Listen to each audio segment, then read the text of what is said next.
Well, as the fallout continues with the greatest national security blunder in modern American history, it really seems like the Trump administration is struggling to gain their footing as far as how they want to tackle this particular issue. First, they said nobody did anything wrong. Then they said, oh, we made a mistake. No, we didn't make a mistake. Then probably the funniest thing I've heard is that, well, this just shows that the cabinet members are having very thoughtful conversations about these very sensitive issues. I mean, give me a break.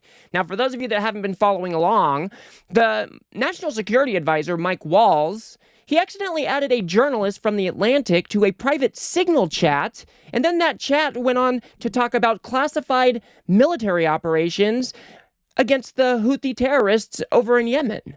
And Mike Waltz recently went on with Laura Ingraham, where she kind of grilled him about what the hell happened here. And again, he just really seems to be struggling as to which foot he wants to put forward. He's got a whole bunch of different theories. He's got a whole bunch of different excuses. Let's go ahead and take a look at this first clip. Here he is, pretty much suggesting that, oh, well, the journalist, Jeffrey Goldberg, he must have schemed his way into the group somehow.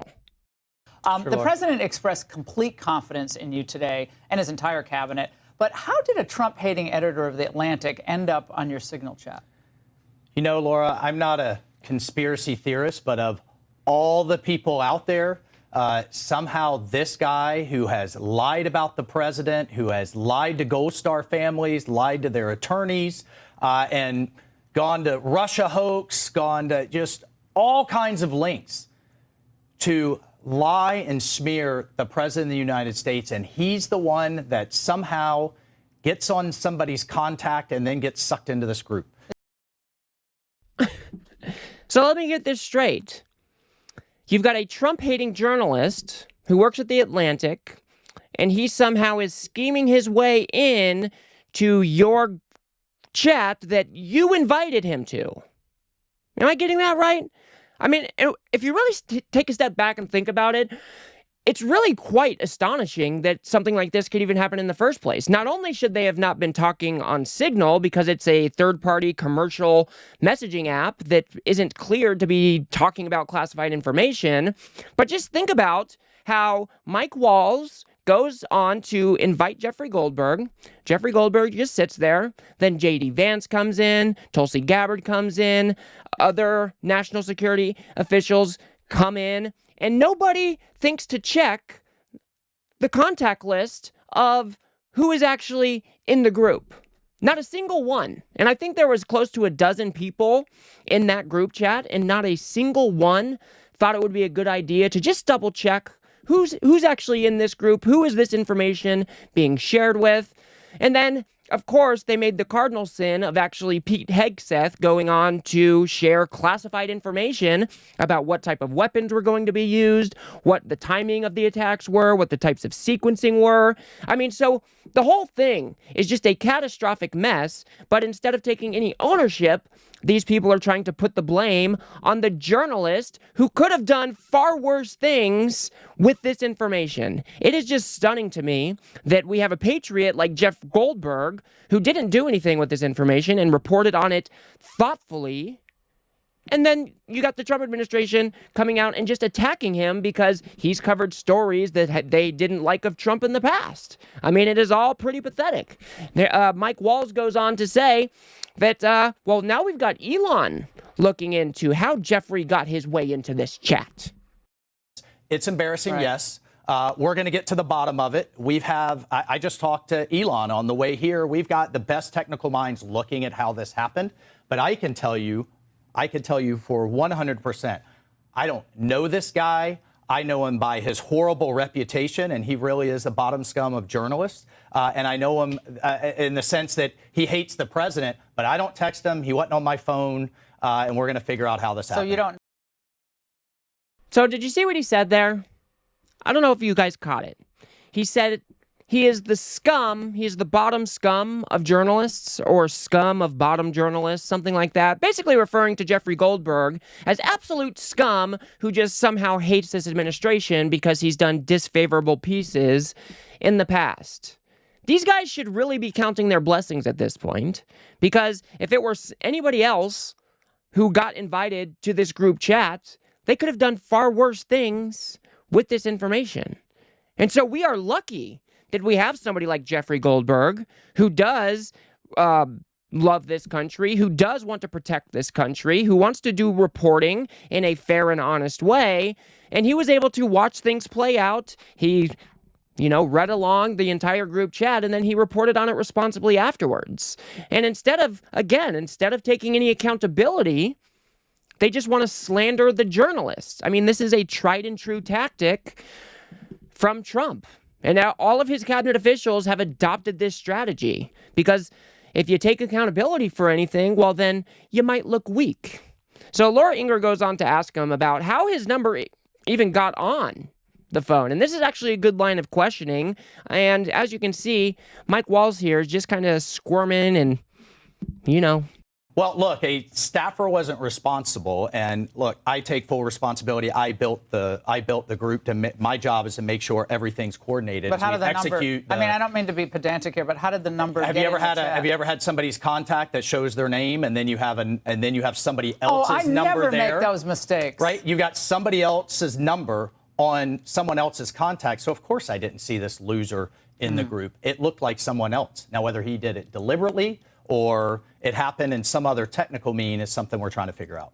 So your staffer did not put his contact information. No, but how did it end up in your that's phone? That's what we're trying to figure out. Okay, but that's a pretty big problem. That's what we've got the best technical minds, right? That's disturbing. And that's where I'm sure everybody out there has had a contact where it was said one person and then a different phone number. But you've never talked to him before, so how's the number on your phone? I mean, I'm not an expert in any of this, but it's just curious. How's the number on your phone? Well, if you have somebody else's contact and then somehow it gets someone sucked sent in, you that it gets contact. sucked in. Was there someone else supposed to be on the chat that wasn't on the chat that you thought was? So the person that I thought was on there was never on there. It was this Who guy. was that? What person? Well, I'm not. Look, okay. Laura, I take responsibility. I built the group.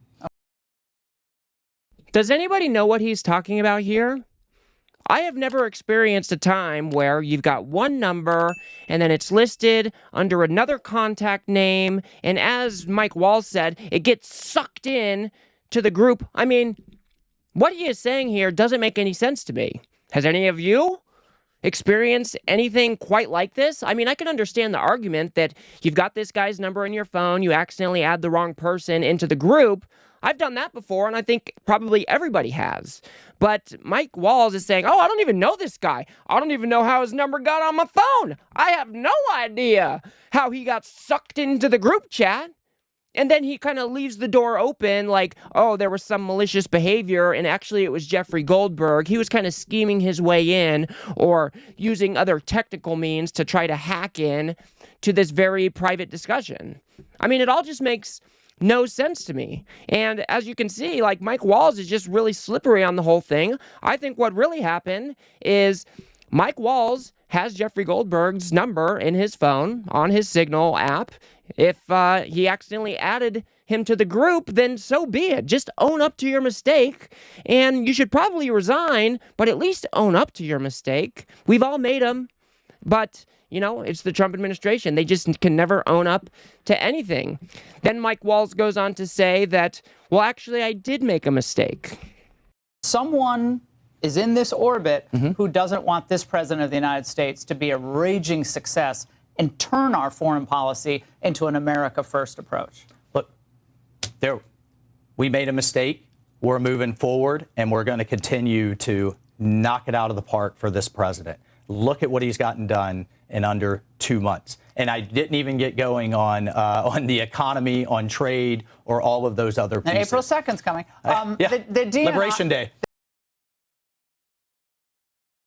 So this is where I just don't understand their game plan here.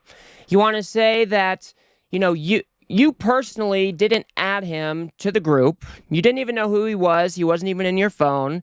Maybe there was a technical ruse that he employed, or maybe he hacked into the group.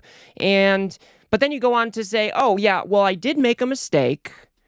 and, we're going to do whatever we can to move forward and get things done for this administration. It's just all a bunch of hogwash. It all makes no sense. There is no coherent story here. Instead of just owning up to your mistake and either turning in your resignation or, spelling out how you're going to actually fix this issue, this is what we get instead. You're just kind of bobbing and weaving, and you're sliding all over the place. Nobody can nail you down on an answer, and you kind of want to take responsibility, but then you kind of don't want to take responsibility. I mean, it's all just a big mess. And then when he is asked, well, what's the number one lesson that you learned from this scenario? And you'll never believe his answer. And lessons learned after the app. We're not using Signal app anymore. Yeah, right. Lesson learned number one is you've got journalists out there who have made fame and fortune trying to trash this president. Yeah. And so, look, we've got to tighten up. We are tightening up, and we have some of the best technology minds looking at how this happened.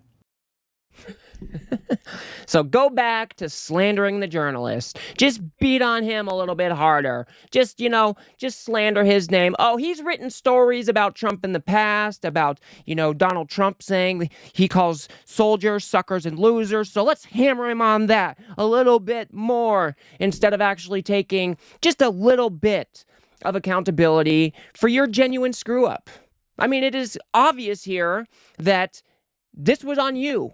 You invited him to a group chat where you had the principals, as they call them, discussing a classified military operation against the Houthi terrorist organization.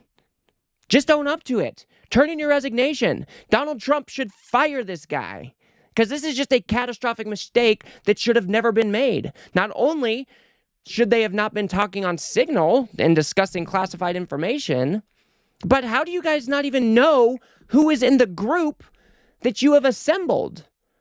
I mean, it is a shining beacon of incompetence. It is just sheer stupidity.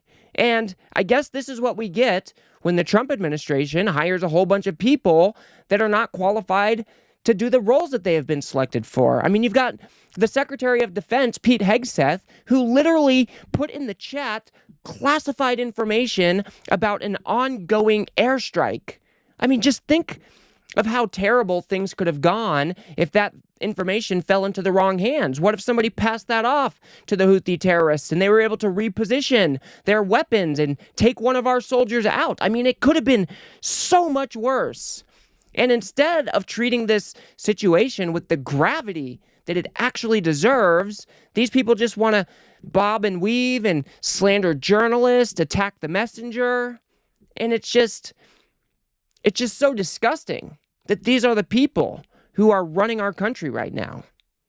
They're just 100% incompetent because Donald Trump and the loyalty to Donald Trump is the only thing that matters in this administration.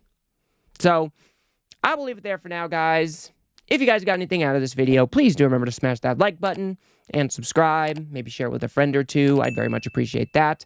We've got to build something here on the left that adequately pushes back against this right-wing media ecosystem that is just shoveling shit for the MAGA movement every single day. So if you do like what I do here, please do hit that subscribe button. It is free. And if you guys want to get a little bit of understanding of how Tulsi and John Ratcliffe handled their congressional hearing, go ahead and watch that. That was quite a doozy to see. Otherwise, I'll see you guys on the next one.